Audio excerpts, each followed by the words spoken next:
Hi friends, hello అందరికీ. ఈరోజు date వచ్చేసి ఏప్రిల్ 28 తారీఖు అండి. మీరు చూస్తున్న టమాటా తోట వచ్చేసి నిసం వాళ్ళది కాంచన సీడ్ అండి. 24 రోజుల మొక్క చూడండి ఫ్రెండ్స్. ఇది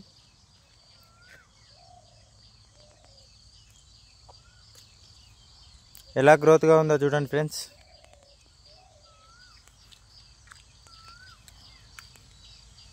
ఇరవై 24 రోజుల మొక్క ఫ్రెండ్స్. ఇది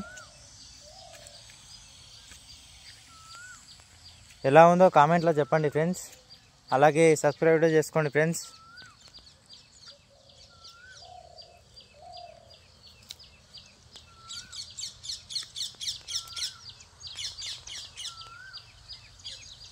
ఇది 3 ఎకరాల బిట్టు ఫ్రెండ్స్. ఇది